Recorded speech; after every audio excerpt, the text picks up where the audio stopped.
સમસ્ત પ્રજાપતિ સમાજ ગુજરાત દ્વારા મુખ્યમંત્રી ભૂપેન્દ્રભાઈ પટેલનું સન્માન કરવામાં આવ્યું. સમસ્ત પ્રજાપતિ સમાજ ગુજરાત દ્વારા તારીખ 9 માર્ચ 2025 ના રોજ ઈપા ફાર્મ શેરથા ગાંધીનગર ખાતે સંમેલન યોજાયું.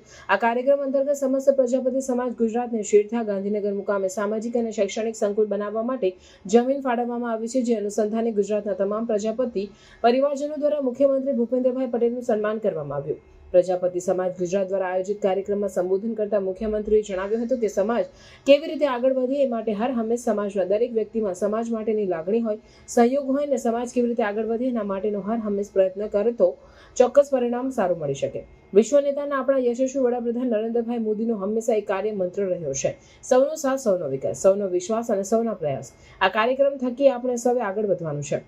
વડાપ્રધાનના સંકલ્પ અને જનભાગીદારીથી સમાજના દરેક વર્ગ, દરેક સમાજને વિકાસની મુખ્ય ધારામાં લાવવા શિક્ષણ, આરોગ્ય, રોજગાર સર્જનની અનેક યોજનાઓનો સફળ અમલ કરાયો છે.